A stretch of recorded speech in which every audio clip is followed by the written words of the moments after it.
Bem-vindos a mais um episódio do podcast Pessoas Altamente Inteligentes e hoje tenho aqui a Ana. Então, Ana, vou apresentar-te. Ana é uma mulher multipotencial que nunca se colocou em caixas. Mãe de 4 filhos, acredita que a vida se constrói em escuta profunda ao coração, mesmo quando isso exige rupturas, mudanças de direção e vários renascimentos. Licenciada em enfermagem e em design de moda, tudo a ver. Percorreu diferentes mundos até integrar corpo, criação e identidade num único caminho. Especializada em trauma, trabalha com mulheres em processos profundos de consciência, libertação e expansão.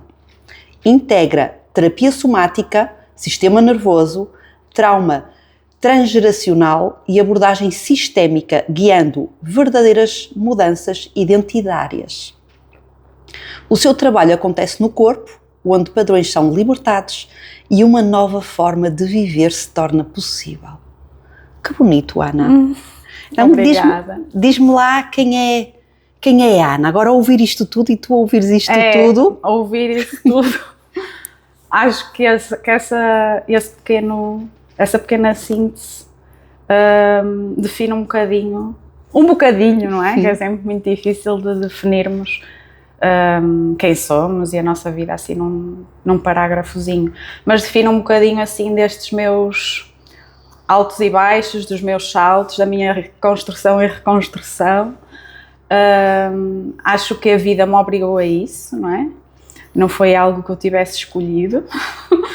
Foi algo que eu fui aos poucos direcionada a fazê-lo, embora eu hoje reconheço que fui direcionada, mas eu também ouvi, eu também acedi, não é? Uhum. E eu também consegui dar os passos que muitas vezes a mente refutava ao máximo, não é? E os medos ativavam muito, mas acabei até hoje. Acho que isso acelerou um bocadinho a partir de determinada altura da minha vida, mas acho que até hoje sinto que consegui honrar e chegar a um lugar bem diferente daquilo que eu estava aqui há uns anos atrás. E sim, eu defino-me com essa multipotencialidade completamente. Até há uns tempos atrás, uns anos, eu achava que isso era um problema. Eu achava que eu era super instável, eu achava que eu não me conseguia definir e achava que isso era um defeito. Eu muitas vezes ouvia as pessoas assim a definirem-se de uma forma muito firme, porque eu sou isto, eu gosto disto, e para mim isso sempre foi muito difícil, porque eu hoje sentia que gostava de algo, amanhã já nem tanto. E isso trazia-me às vezes muita culpa e muito caos e muita indefinição de quem eu era. Aliás, eu cheguei a comentar até com amigas que sentia que não tinha personalidade. Uau! Porque eu adaptava-me tão bem aos ambientes, às pessoas que eu tinha, que eu própria não conseguia perceber quem eu era no meio daquilo tudo, daquela adaptação toda, daquela capacidade que no fundo também é uma skill, não é? Bem direcionada, mas nessa altura era um bocado caótica. Por isso, sim, acho que esse pequeno resumo define um bocadinho bem do meu percurso, tanto profissional como de alguém que realmente não se coloca em caixas, que não me coloca em caixas, nem consigo colocar-me. Neste momento não consigo mesmo colocar-me em caixas. Sabes, é isso que eu acho assim muito interessante em ti. Que é toda esta capacidade com sofrimento e com indefinição de tu te transformares. A tua capacidade de transformação é incrível, não é? Quer dizer, licenciada em enfermagem, em design de moda, não é? Não tem nada a ver. Todos os processos também da tua vida pessoal, de tudo aquilo que tu fostes fazendo. Mãe de 4 filhos. Eu acho que é tão interessante tu partilhares que andaste muito tempo à deriva ou com dificuldade de te definires, entendendo muitas vezes que isso era algo negativo comparado com as pessoas que estavam à tua volta, quando na verdade era um grande potencial. Hoje vejo assim, não é? Hoje acho que é mesmo um dos meus superpoderes. Desde que, aliás, a partir do momento que eu comecei a honrar isso com mais leveza. E estiveste em luta. Exatamente, porque não é? O que nos dizem é que tu tens de escolher um caminho, seja profissional, seja no que for na vida, não é? Escolher um caminho e manter-nos ali, e, não é? E irmos evoluindo, seja na carreira, seja no que for. E eu, no fundo, sempre senti, aliás, não me conseguia ver, seja em que profissão fosse, a fazer, por exemplo, na área profissional, a fazer a mesma coisinha para o resto da vida, tirar aquele curso aos 17 ou 18 anos que nem sabemos quem somos, quanto mais o queremos fazer, e levar aquilo, não é, para o resto da vida, e aquilo ia-me definir, e mesmo em termos de relacionamentos, de tudo, acho que estamos muito formatados para escolher algo, não é, e mantermos-nos ali, e especializarmos-nos naquilo, pois era outra coisa que também a mim me trazia aqui assim algumas questões, que era, eu por um lado sentia que muito rapidamente eu me especializava em algo, ou seja, eu quando começo em alguma coisa nova, eu mergulho naquilo com uma intensidade e uma profundidade que chega a um ponto que aquilo, acho que já não é bem isto, e tenho necessidade de ir para outra coisa, aprender outra coisa, e isso até determinada altura da minha vida foi difícil de gerir, porque eu sentia-me instável, eu sentia-me uma pessoa que não era normal, não é? E tinha muito também aquela carga de o que é que eu vou acabar por fazer na minha vida se o que me dizem é seguir aquele plano, especializarmos, irmos, não é? Ficando grandes naquilo que fazemos, e agora falando mais na parte profissional, e eu com estes saltos todos, como é que eu realmente vou conseguir sentir-me realizada, sentir-me boa naquilo que faço, sentir-me reconhecida, não é? Que acaba por ser também, foi muito do meu percurso, esta busca incessante pela realização profissional, fora, e ela chegou há pouco tempo, depois de a buscar dentro e não fora, não é? Porque muitas destas mudanças, não é? Mesmo, e especificando já, não é? Eu fui enfermeira durante 7 anos, aliás, eu nunca me senti realizada enquanto enfermeira. Eu nunca me identifiquei com o cuidar dos hospitais. Eu sempre senti que não tinha o tempo que deveria ter para as pessoas. A parte que eu mais gostava na enfermagem sempre foi esta parte do apoio emocional, do ouvir a pessoa, do saber a história que estava por trás.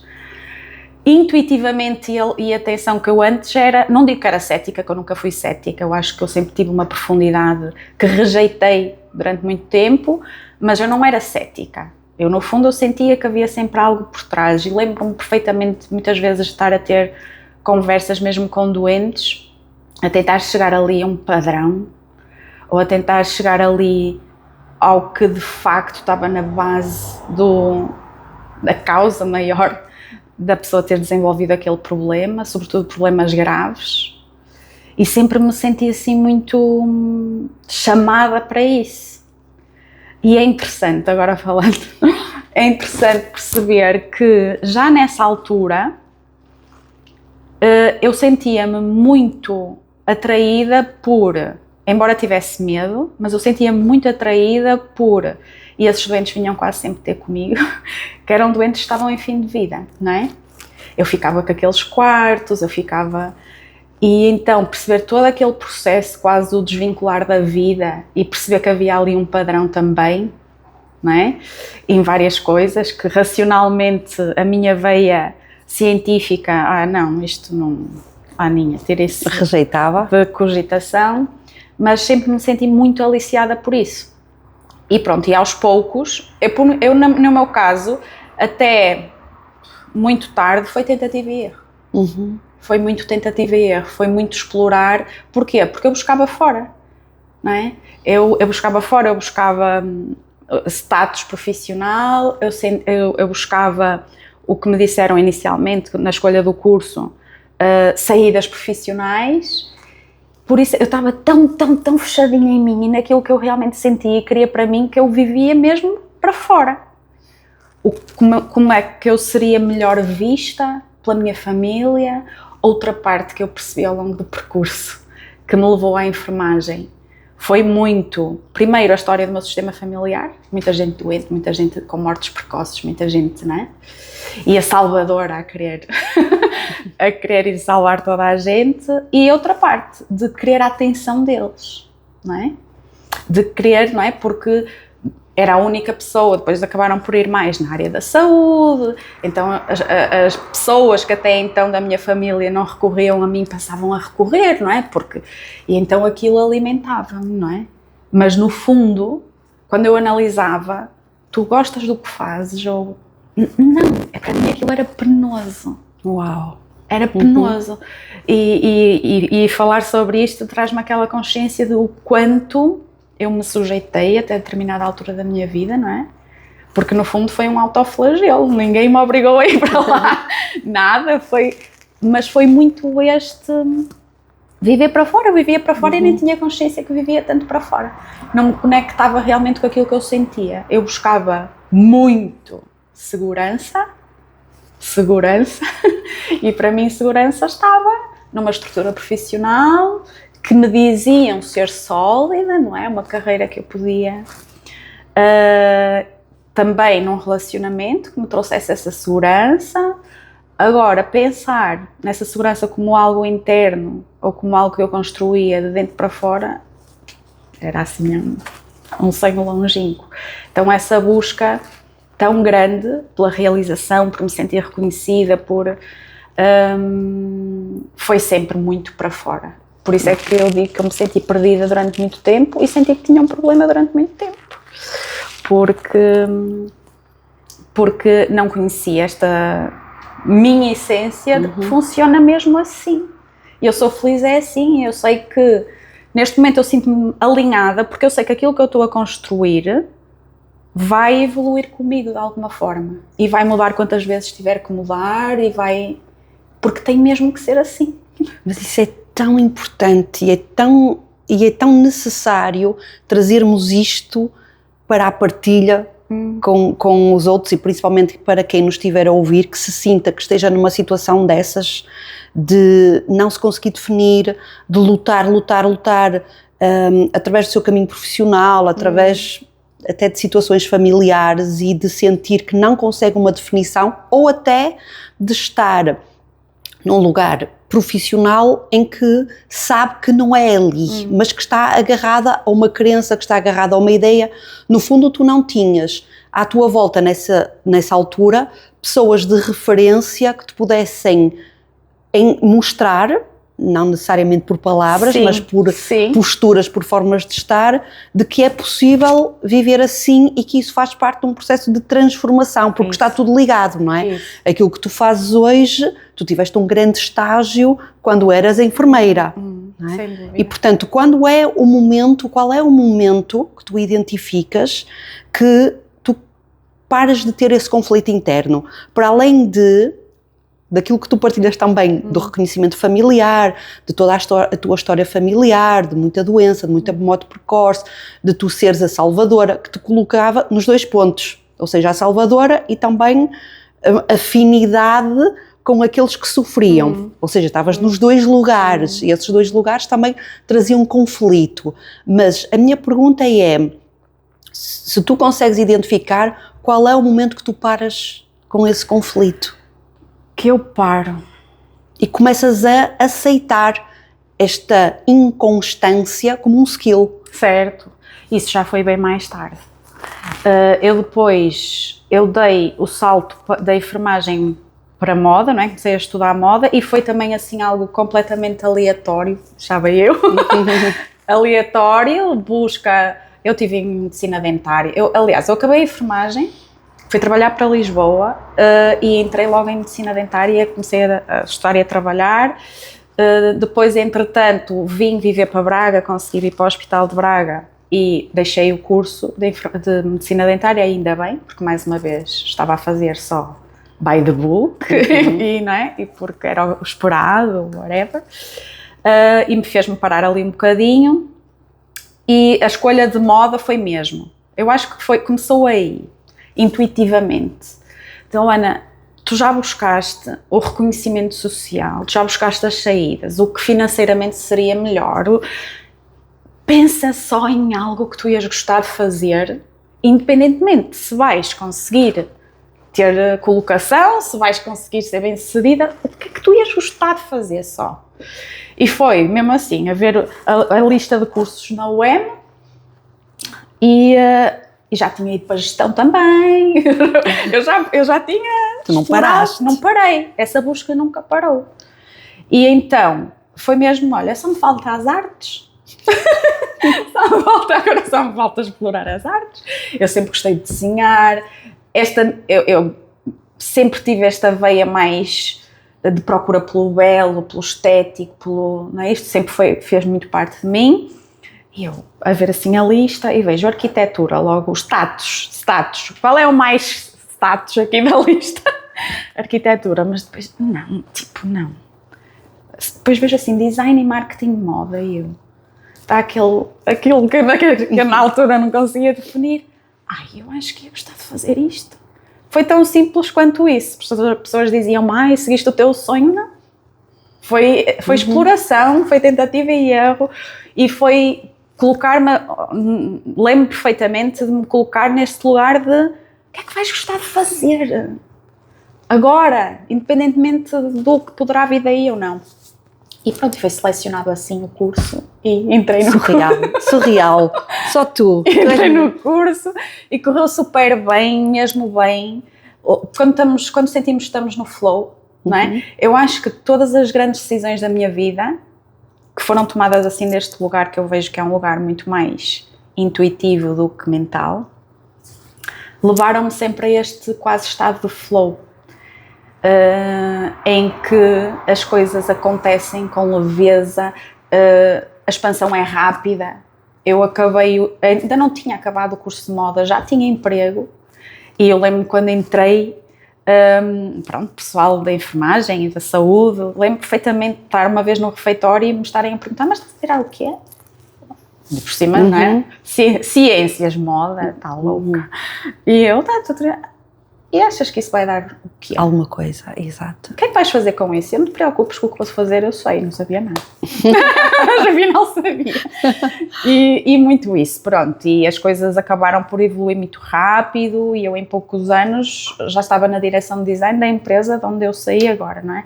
Ou seja, eu digo isto e é verdade porque eu sinto na minha vida, por experiência própria, eu hoje, sobretudo no meu trabalho, eu falo sempre de um lugar de experiência encarnada, porque para mim teve que passar pela experiência, pelo corpo, pela vida. A vida obrigou-me a isso, eu digo que a vida me obrigou a isso. E se calhar até por esta minha sensação interna, esta inquietude interna que me leva a isso, de não estagnar. Eu não consigo estagnar. Muitas vezes me dizem assim, e isto eu acho que é importante de frisar, muita gente me chama corajosa, me diz, gostava de ter a tua coragem. E eu acho que é preciso ter coragem para fazer o inverso. Porque, imagina, para mim, a determinada altura, imagina, eu sinto que já não é ali. Eu acho que o processo, digamos assim, que acontece comigo, no meu corpo, sobretudo no que concerne a mudanças de direção, mudanças de rota, é muito de vir aquele pensamento, já não é bem aqui, não é? Já não é bem isto. E tu vais, estás louca, outra vez, não? Deixa-te estar. E aqueles pensamentos vão sendo cada vez mais frequentes e o que eu sinto é que o desconforto no corpo vai aumentando cada vez mais. Primeiro parece-me que me sinto bem ali, depois começo-me a sentir desmotivada, depois vem um cansaço sempre que nem apetece levantar da cama porque já começa a ser demasiado penoso. E isto é um padrão, porque aconteceu na enfermagem e aconteceu outra vez agora na moda, não é? E para mim chega um ponto que o desconforto é tal que a hipótese remota que me vinha logo no início, e se mudasses? Isso passa a ser menos dolorosa, ou o medo é menor do que aquele desconforto que eu já sinto de me manter naquele lugar. Por isso é que eu digo que corajosos são aqueles que se mantêm no mesmo lugar, porque sentir isto todos sentimos. Sim, sim. Todos sentimos. E corajosos são essas pessoas que se mantêm, apesar de às vezes estarem a morrer às bocadas. Sim, não é? uma coragem diferente, não é? Mas tipo, saberem que... Isso é que é o mais difícil, é a pessoa manter-se, concordo perfeitamente, até porque... É o mais difícil. Eu não cheguei... Não cheguei aqui à tua história, mas também passei por processos de grande mudança de rota a todos os níveis na minha vida e efetivamente aquilo que eu acho que é o mais difícil é ficar. É ficar. Chega um ponto que o mais difícil é ficar. E depois esse ponto, o que eu sinto é que na minha vida isso é acelerado. Não é? Porque eu tenho pessoas ou clientes ou mesmo amigas e pessoas de família que isso acabou por acontecer, mas demorou, e para mim aquilo, como é que é possível que tu te mantenhas aí? Porque eu sinto que o meu ritmo é efetivamente mais acelerado a esse nível. Mas é muito isto. Para mim, o ficar onde já não sinto que é o caminho é muito mais doloroso do que dar o salto para o vazio, não é? Que acaba por ser um bocado isso, o salto para o vazio. Aliás, eu acho que o maior medo do ser humano é mesmo esse, na minha percepção, quando nós damos este tipo de salto, eu acho que nós entramos quase que ali numa dimensão de alma, ou uma dimensão bem mais profunda do nosso ser, em que nós não temos qualquer controle sobre o resultado, sobre o que está do outro lado. E o que eu queria frisar muito aqui, espero eu não me quero emocionar. Então emociona-te. Porque é verdade, porque as pessoas têm tanto medo dos saltos e o que está do outro lado é sempre tão melhor. Não que não haja desafios, que há na mesma, mas é tão melhor o que está do outro lado, é tão mais... E eu acho que é interno. Não é dizer, olha, estás, né, uma expansão na vida. Eu sinto isso internamente. Eu neste momento eu sinto que cheguei a um lugar, eu sei que vai parecer exagerado, que eu ainda tenho muita vida para viver, mas se a minha vida acabasse amanhã, eu estou num lugar onde eu sinto que ia estar. Onde eu sinto que há mais para construir, não é? Há mais para conseguir. Mas de outro lugar. Mas de outro lugar, completamente diferente. É como se eu não precisasse daquilo para me sentir preenchida, porque o que eu tenho hoje já é tão bom, o lugar onde eu estou hoje já é tão bom, e no fundo o que eu sinto é que o que me levou aí, o que me trouxe aqui, foram estas decisões maiores, estas decisões não racionais. E tão difíceis de nós conseguirmos entender o potencial disso e atravessar esses momentos. Não é? O mais difícil é isso, é dar esse salto e atravessar o momento, porque o momento da travessia é duro, não é? Não nevoeiro. Olha, dá o salto e não é assim, não é? Antes fosse. Manter ali muita confiança, não é? E a fé de que as coisas vão acabar por alinhar. Embora na minha vida, o que eu digo, na minha vida acaba por ser um bocado acelerada a esse nível, porque eu sinto muito isso, que sou guiada e sou recompensada rapidamente por estes passos que eu dou. Uau, que bonito, sou guiada e sou recompensada rapidamente. Então, deixa-me voltar aqui um bocadinho atrás para dar aqui o salto, não é? Então tu fostes para design de moda, depois deste o salto, não é? De certa forma é como, que eu vou querer que me fales aqui do teu projeto, de certa forma tu deste depois um salto como empreendedora, não é? Sim. E de certa forma tu vais buscar tudo aquilo que está no teu passado, ou seja, tu vais ligar-te a toda a parte da enfermagem que não é enfermagem, mas que é o olhar para o outro, entender o outro, o procurar pelos padrões, o procurar a origem, e o design de moda de certa forma também te trouxe a possibilidade se calhar de tu desenhares o teu negócio. Sem dúvida. Qual é o momento em que no design de moda, como designer de moda, tu já sentes que precisas de mais e que estás pronta para tornar-te empreendedora, criadora do teu projeto? Olha, mais uma vez, não foi uma decisão tomada de um lugar racional ou lógico. Nenhuma delas, não é? Nenhuma delas foi de um lugar de agora já estou pronta, agora já estou preparada, agora já é mais seguro. Então este último salto não foi de todo, não é? Porque eu estava numa posição boa, muito boa na empresa onde estava, só que o padrão é o mesmo. É o eu sentir, e já senti isso há anos, que já não era bem isto. Só que inicialmente a mente vem, porque tenho pouca liberdade criativa, que então queria ter mais liberdade criativa, depois entretanto sou promovida, pronto, vamos aqui, não é? Vamos protelando ali mais um bocado. E depois chega um ponto que o desconforto já é tal, não é? Que já nem é racional. A minha própria mente já não consegue encontrar mais desculpas ou justificações para o porquê de eu querer dar esse salto. Ok?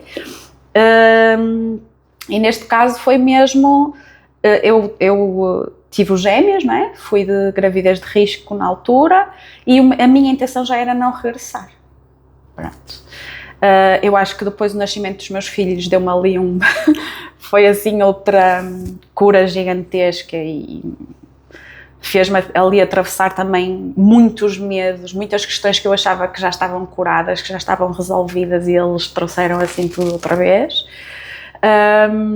Mas eu regressei na altura, regressei outra vez, mas muito para finalizar. Eu senti que havia ali uma finalização. Sentia, porque nada me diria, não é isso? E estava a tentar ganhar essa tal coragem de, pai, vamos. Só que, pronto, depois eles dão-me sempre uma ajuda. A empresa começou a entrar num loop descendente muito grande e eu aproveitei a deixa para me voluntariar a ser uma das pessoas dispensadas, não é? Pronto, porque a empresa estava mesmo já numa situação e foi muito rápido. Eu entrei, estava tudo tranquilo, por isso é que eu digo, quando... Cuidado para onde tu vais. Porque eu movo ali as coisas de uma maneira... És um objeto de mudança e transformação. Eu acho que sou vivo mesmo. E então aquilo ajudou, não é? Ajudou. E eu tive a conversa que tinha que ter e foi... Imagina, por isso é que eu digo que não é racional, porque eu tenho medo como toda a gente, não é? E eu andava ali a protelar, a ir falar com o meu chefe, e depois, pronto, surgiu o momento, assim de uma forma muito rápida, e quando eu fui falar com ele, eu mais uma vez fui com essa sensação interna de não te vais obrigar a nada, se tiveres muito medo, se tiveres... Está tudo certo, ficas onde estás. Tens 4 filhos agora, não é o momento ideal, mas tu só fazes o que tu sentires. E na própria conversa, por isso é que eu digo que eu sou guiada, a própria conversa levou-me aí. E eu disse-o de uma forma tão leve, eu posso dizer que o momento em que eu o disse, eu não me lembro de ter sentido uma descarga tão grande, uma leveza tão grande, uma coisa... Eu já nem ouvia o que ele estava a dizer, foi como se eu entrasse num estado de... transe e de ficares nessa bolha de um peso enorme que te saiu, uma nuvem toda que saiu porque fizeste a aprendizagem, então já não é necessário teres aquela energia dissipa-se e há espaço para o novo. Isso. E para te apaixonares por ti, se calhar naquele momento estiveste ali naquela bolha de tu beberes da tua própria energia. Isso. Eu acho que a minha própria trajetória levou-me a cada vez mais eu respeitar-me, eu cada vez mais reconhecer realmente a minha força interna, porque ao longo do meu percurso, por variadíssimas formas, tinha muita gente que me dizia isso. Tens uma força, eu gostava de ter a tua coragem, eu não reconhecia isso. Eu achava que era aleatório, eu achava porque era por causa desta minha inconstância, mas lá está, este processo também me fez reconhecer essa força, não é?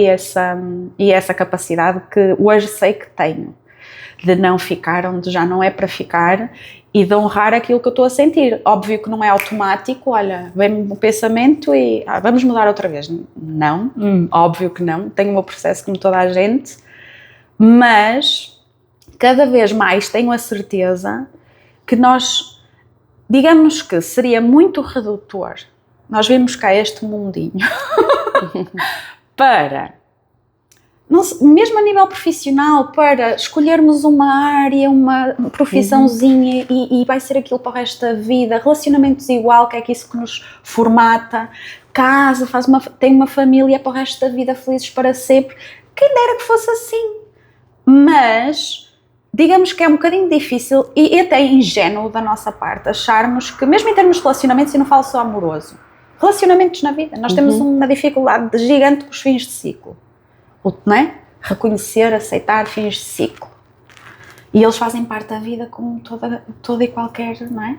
Quanto mais leveza nós trazemos para isso, mais a vida expande, porque a vida expande sempre. E mais uma vez eu não falo de um lugar de teoria, a vida expande sempre quando nós honramos o fim de ciclo, não é?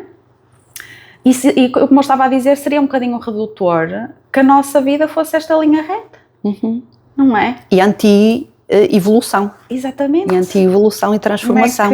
Até onde é que eu posso entender o meu potencial, até onde é que eu posso me desafiar, até onde é que eu posso ter experiências que me mostrem efetivamente quem eu sou, ou o que é que eu gosto, ou o que é que me faz vibrar, não é? Se eu não tiver essas oportunidades, eu nunca vou descobrir, eu vou ficar no morno. Isso, não é? Isso. Tocaste em algo, Ana, que tocou-me aqui numa ideia daquilo que é pessoas altamente inteligentes e que tu definiste muito bem, que é, a determinado momento, quando tu sentes que há mudanças a fazer como designer de moda e que começas, a tua mente começa a dar desculpas, calma, agora é isto, calma, agora sou promovida, portanto vou deixar isto um bocadinho de lado e vou aproveitar aqui esta onda porque se calhar era aquilo que eu precisava, calma, porque se calhar eu preciso de ter um bocadinho mais de espaço e liberdade a nível de criação e é só isso que me falta. Então o cérebro acaba por ter esta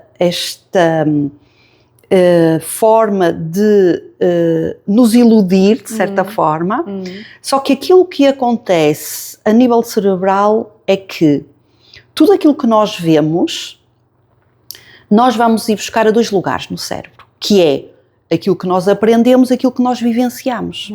Então, por um determinado tempo, nós vamos alimentar-nos destes 2 lados.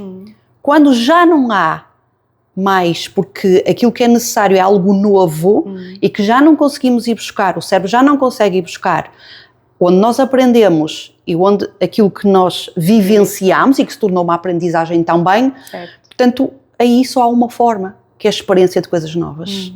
Faz sentido isso? Muito, muito sentido. Muito. Aliás, até agora, não é, focando no trabalho que eu faço hoje, é muito isto. Enquanto o corpo não reconhece, e mesmo a nível cerebral, não é? Aquele caminho neural ainda não existe. Nós nunca vivenciamos nem a nossa ancestralidade, não é? Que eu faço muito este trabalho. Não faz parte da história da nossa ancestralidade. Não faz parte da nossa história concreta da nossa vida.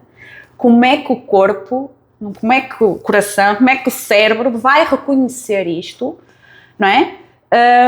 Sem ser como novo, como perigoso, como alerta, não vais por aí, não saias da zona de conforto, e como é que ele não vai ativar todos os mecanismos que o nosso cérebro ativa de nos manter, não é? No conhecido, mesmo que o conhecido seja já penoso, sofrido, mas é um sofrimento conhecido e ele é melhor do que o novo. Por melhor que haja a probabilidade que ele venha a ser. Então, o nosso próprio corpo, o nosso próprio cérebro está biologicamente desenhado para evitar o novo. E quando nós damos este salto, não é? Muitas vezes intuitivo, que a maior parte das pessoas não racionaliza sobre isto, e bem, o que é que nós estamos a fazer na prática? A mostrar ao corpo, porque o corpo só aprende pela experiência. Fim. Não é? Seja a experiência que nós próprias visualizamos e que fazemos o corpo sentir, seja experiência concreta. Nós estamos a mostrar ao corpo que há outra possibilidade, que há outra forma que ele pode baixar a guarda, há outra forma de viver. E as coisas vão correndo bem. Eu sinto que isto é o que me aconteceu, não é? Na prática, dás o salto, a vida aos poucos vai-te mostrando porque é que deste o salto. E a capacidade do sistema nervoso vai expandindo. Afinal, eu posso sustentar mais intensidade. Afinal, eu posso fazer mais destes movimentos porque eu não morro, não me acontece nada que ponha em risco. Pronto, muito isto. E não que não passamos por processos, não é, difíceis também pelo percurso, que eu acho que muitas vezes a vida também nos traz testes. Queres mesmo isto? Estás mesmo preparadinha? Então agora pega lá. Então vê lá. Vais provar aqui se é efetivamente isso que tu queres. Se é mesmo isso que tu queres. Claro que sim. Mas é a definição que tu fizeste agora, não é? Da parte mais científica, que eu também adoro sempre cruzar. Para mim, nada está desconectado, não é? Muita gente acha que sim, mas nada está desconectado. Obviamente que a ciência vai ter sempre algumas limitações, há coisas, não é? Que com o não tempo. Digo que, exato. É o não tempo. Digo, é uma questão de tempo, se calhar, de a própria ciência chegar a muitas conclusões que hoje tu só chegas sentindo, não é? E verdades que são realmente verdade para nós, mas que se te pedem uma explicação lógica, não existe. Porque é que nos apaixonamos? Exatamente. Onde é que está o estudo da ciência? Por exemplo, esse exemplo é porque é que eu me apaixono por aquela pessoa e não por aquela? O que é que biologicamente, o que é que isso está a emanar em termos de, não é? Porque tudo gera uma resposta biológica no corpo também. Porque é que aquela pessoa gera aquela resposta biológica no meu corpo e aquela não? O que é que, não é? Como é que vamos conseguir mensurar isso? Talvez um dia a ciência consiga, mas lá está, é preciso nós começarmos a ter esta visão mais ampla da vida, porque eu acho mesmo que a minha vida está no ponto que ela está hoje a partir do momento que eu comecei a sentir mais o meu corpo e a não dar tanto asos à minha mente. E a estas desculpas que a mente vai sempre arranjar, os medos, os gatilhos, aquilo que nós temos como conhecido, as nossas experiências anteriores, não é? Porque eu, especificamente, a minha experiência na infância, tive, não é? Dificuldades palpáveis, traumas graves, portanto essa era a minha realidade também, não é? Da minha ancestralidade também. Portanto, por isso é que eu agora fazendo esta reflexão, a fazê-la agora mesmo, claro que a vida tinha que me levar a experimentar no corpo. De outra forma, a minha vida ia ser se calhar bem diferente, porque aquilo que estava codificado no meu corpo, a todos os níveis, era algo bem mais duro, bem mais difícil, bem mais esforçado, bem mais penoso, que se não tivesse sido assim, eu se calhar não estava onde estou estás hoje. agora. Então, pegando aqui onde tu estás agora, não é, de todo este salto para o teu projeto, fala-me um bocadinho aqui do teu projeto. Ok. Olha, eu trabalho muito com esta questão faço terapia sistémica, não é? Ou seja, eu trabalho muito estas questões ancestrais, com um cruzamento, eu faço um cruzamento, lá está, a minha método, é o teu método. É o meu método. Que depois usas ferramentas. Isso, exatamente. Ou seja, tudo aquilo que eu senti que fez total diferença no meu processo, eu incluí no meu método.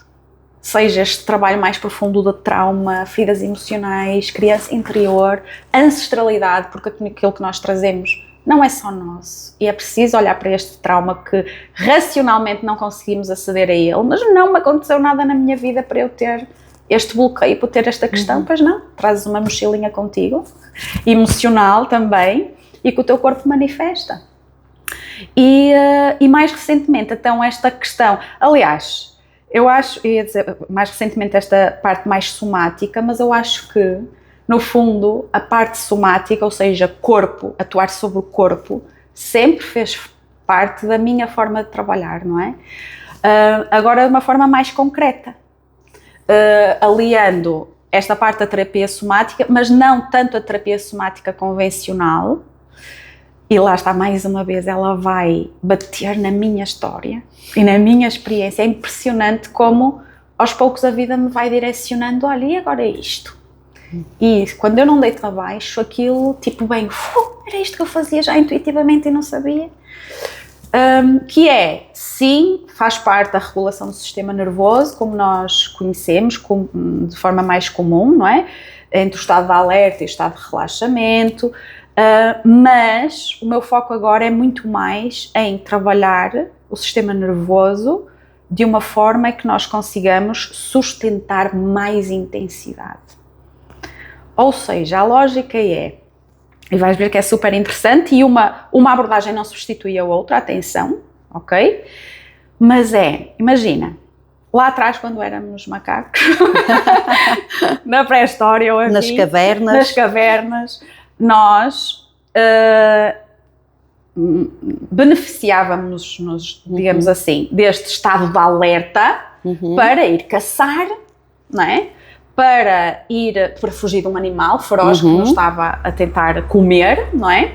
E o nosso corpo, e muito bem, cortisol, adrenalina lá para cima, velocidade, foco, determinação, para atingirmos o pretendido, que é correr velocidade e safarmos-nos do animal ou conseguirmos caçar, certo? Ou seja, o estado de alerta leva-nos para movimento, alinhado com aquilo que eu pretendo, que no caso era comer ou sobreviver. E hoje em dia, nós não fazemos isso. Nós entramos em estado de alerta e a maior parte de nós paralisa, procrastina, ou fica, acha que não é por aí, não estou a sentir, não, aquilo tudo aqui, não está a sentir. Então esta abordagem é muito mais, muitas vezes este estado de alerta, e não sempre, atenção, não é? Mas muitas vezes este estado de alerta é energia da ação estagnada no corpo, a pedir para ser libertada e direcionada. Exato. Sabes? Para aquilo que tu realmente que é necessário, não é? Porque o corpo sempre consegue aquilo que ele quer, sabes? E muitas vezes, por exemplo, a procrastinação, esta apatia, este adiar das nossas coisas, é muito mais o corpo a tentar conseguir algo que ele quer de uma forma deturpada. Exato. Por exemplo, a procrastinação, o corpo pode só simplesmente estar a buscar liberdade, ou a sensação de relaxamento, ou de poder sobre as próprias escolhas, não é? Aquela sensação. E é possível mostrar ao corpo que ele pode ir buscar tudo isso, é como comer chocolate, assim, aqueles impulsos. Muitas vezes, esse impulso tem algo por trás, bem mais profundo. Eu não quero o chocolate, o açúcar, muitas vezes quero é conexão. Não é? Então descortinar isto, descodificar isto no corpo, o que é que ele realmente quer e mover para uma ação concreta. Tipo, eu posso dizer que eu desde que comecei a aplicar isto na minha vida e nas minhas clientes é um acelerador incrível. Mas quando eu digo, eu acho que só estou neste podcast por causa dessa aceleração toda, porque é verdade, primeiro, não é? Porque eu sei que tu és muito criteriosa e aliás és das pessoas que eu mais admiro. Obrigada. E das pessoas que foram a minha grande inspiração mesmo para dar este salto de integrar a espiritualidade em mim, não é? Porque lá está, eu tinha um estigma muito grande e quando te conheci, tu mostraste-me que é possível ter outra imagem completamente diferente, que é possível ser uma pessoa elegante, uma pessoa culta, uma pessoa e profunda ao mesmo tempo, não é? E fazer todo este trabalho que eu não posso deixar de dizer neste podcast. Obrigada! Que tu foste a minha grande guia e continuas a ser. Obrigada. Minha grande guia.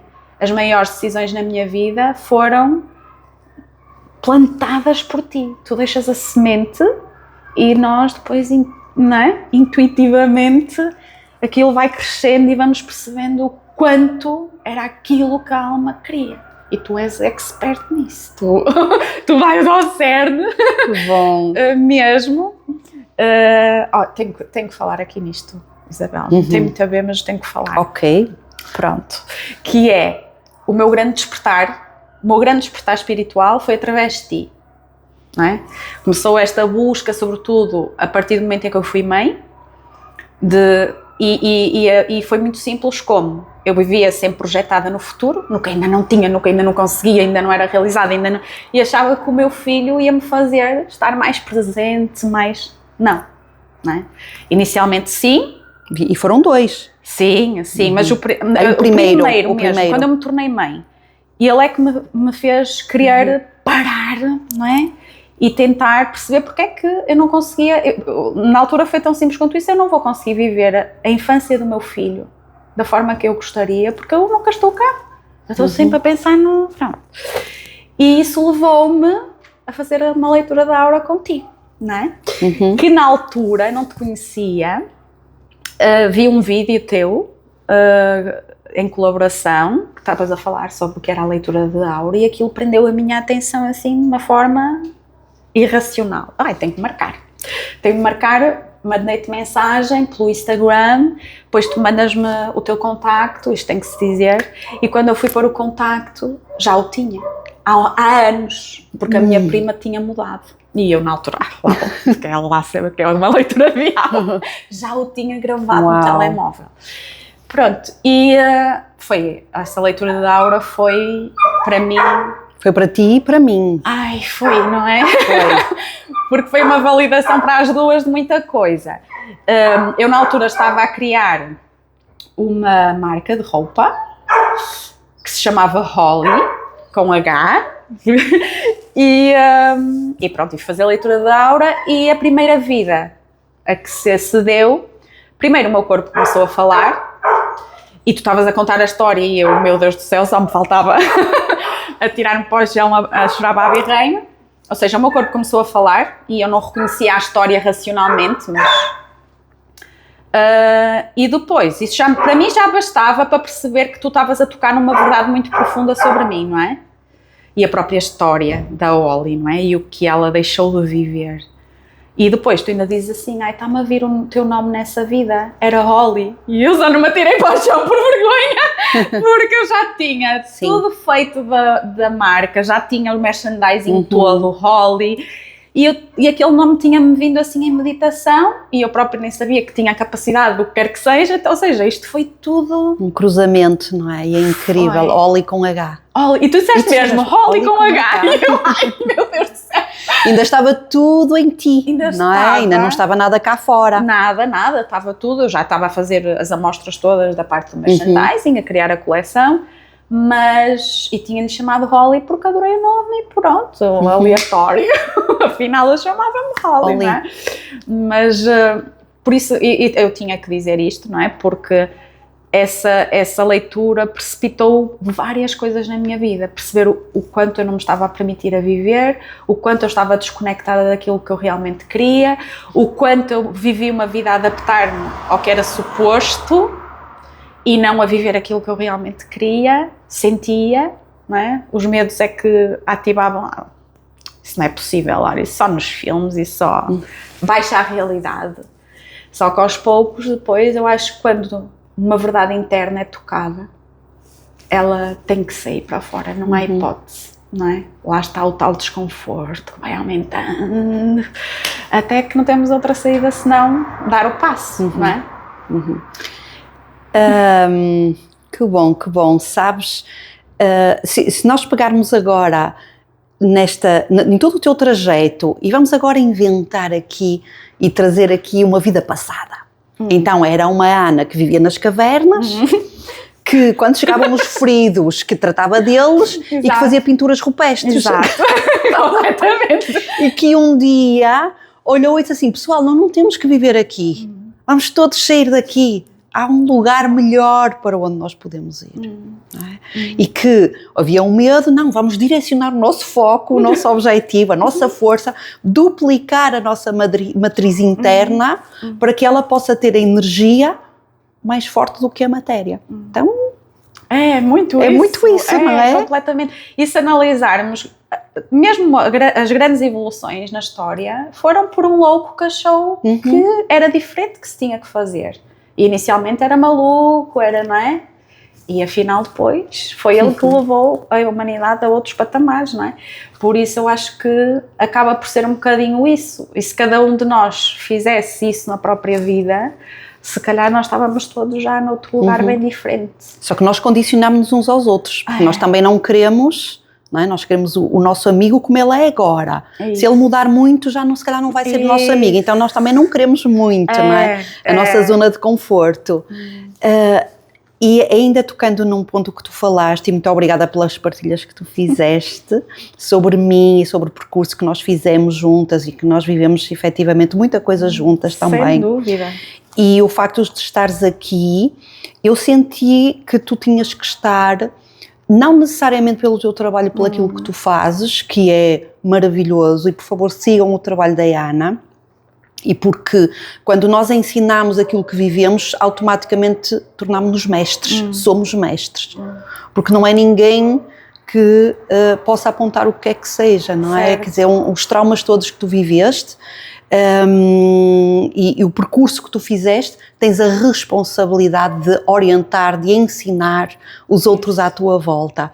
Mas o facto de eu sentir que tu fazias parte deste podcast é pela tua capacidade de transformação, pela tua capacidade de passares por tormentas e por mares muito revoltos, mas continuares a manter a alegria e a vontade de saber. Então isto para mim é um sinal inequívoco de uma pessoa altamente inteligente. Obrigada, Isabel.